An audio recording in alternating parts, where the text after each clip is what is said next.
Trobo molt beneficiós que la Universitat Autònoma de Barcelona motivi aquestes activitats degut a que motiva a futurs estudiants tant a venir a la universitat com a venir en aquests graus socials, tant sigui relacions laborals, com ADE, com dret.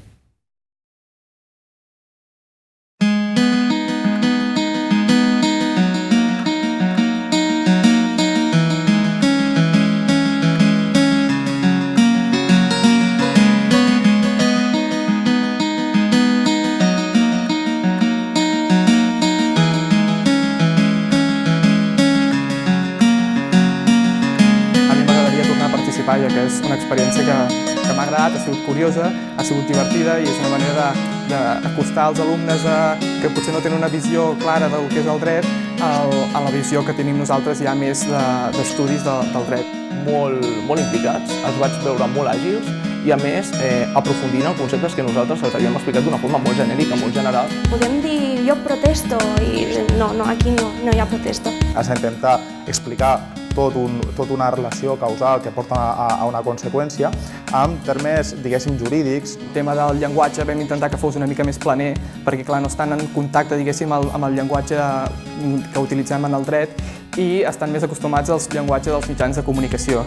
Vam fer-ho en grups relativament reduïts i jo penso que aquest és l'encert més gran, sobretot de cara a ells, els propis alumnes de batxillerat, perquè quan tenen inquietuds et poden vindre personalment a preguntar-t'ho i si són pocs no senten com tan cohibits a l'hora de vindre i dir i això com ho enfoqueu vosaltres, i això com ho enfocaríeu? Vam aprendre moltíssim d'ells, de com pot arribar a ser de dur una sala, un judici. Coneixes així com de veritablement serà el teu dia de demà quan deixem aquesta universitat que ha de ser entesa com un laboratori d'errors. Ens ha servit per veure com funciona, com treballarem més endavant i com, gràcies a aquests petits casos, doncs ja posem en pràctica alguna que en el propi grau queda com molt teòric, però ens ajuda a treballar-ho també de forma col·lectiva i a enfocar-ho d'un altre punt de vista que trobo que és molt positiu tant per nosaltres com per als propis estudiants de dret.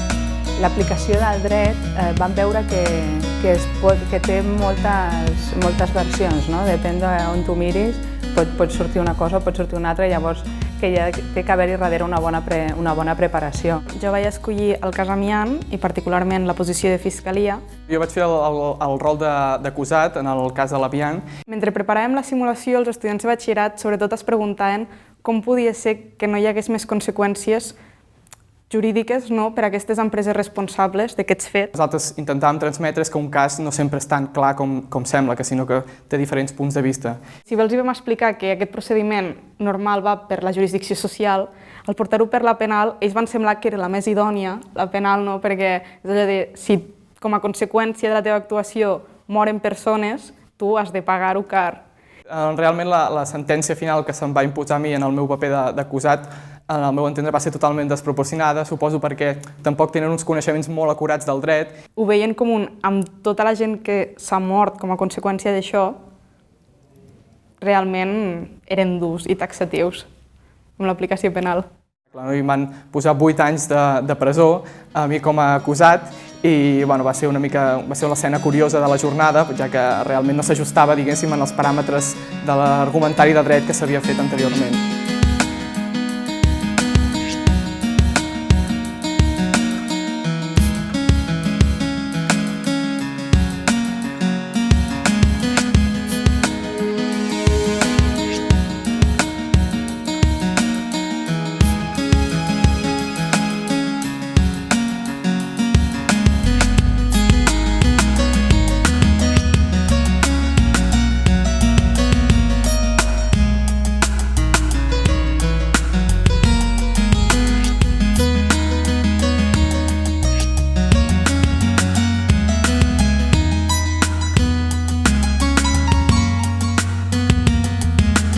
Jo a part vaig descobrir que el dret és el que m'agrada i que m'agrada dret penal i que m'agrada dret internacional i que jo vull dedicar-me a això.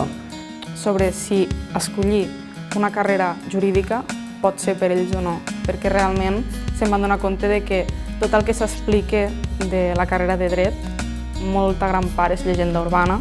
Ells tenien, diguéssim, la idea equivocada de que estudiar dret ser un jurista amb un futur, un advocat, suposava conèixer tots els preceptes de totes les lleis. No?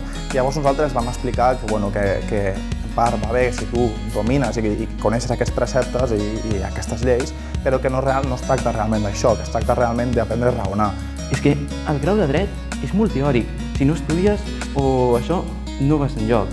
Però han pogut observar com, fins i tot també m'he acabat adonant, que el grau de dret sí que s'estudia, és cert, però hi ha aquesta part pràctica, que ells mateixos han pogut observar i han pogut participar.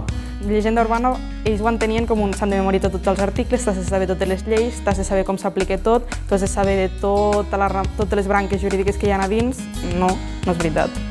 Però tu saps tot? No, jo que me tinc que saber tot. Jo me sé el contingut essencial, però no me sé els articles, ni me'ls sabré. I a més, això l'any que ve estarà derogat. És a dir, el contingut serà similar, però la llei no. No té cap sentit empollar-se-ho. Ah, sí, en sèrio? Sí, tant. I s'ha de transmetre aquesta voluntat de, si és el que a tu t'agrada i el que a tu et crida l'atenció, no fa falta ser ni molt llest, sinó simplement aquesta vocació interna, i això és el que et farà realment gaudir d'uns estudis plens. I clar, ponderaven, no, és que a mi això és vocacional, jo faig dret per vocació. Ara vull saber quina és la millor universitat que em formarà. I a partir d'aquí ja elegir. Tenim unes instal·lacions molt bones, de que efectivament tenim professors que formen part d'aquest món professional i que efectivament podíem comptar en les arts del dret amb grans professionals que venien de ser alumnes de la Facultat de Dret i que estaven en grans despatxos molt importants, com era Quatre Cases, en el cas de la Núria, o com era el col·lectiu Ronda, en el cas del Quim. No? I crec que aquesta universitat val la pena conèixer totes les persones que conformen aquesta gran universitat. I sí, tornaria encantat venir a aquesta universitat. Una experiència que jo crec que de ben segur no hi haurà ni cap universitat ni cap institució que em pugui brindar com m'ho ha brindat la Facultat de Dret de l'Autònoma.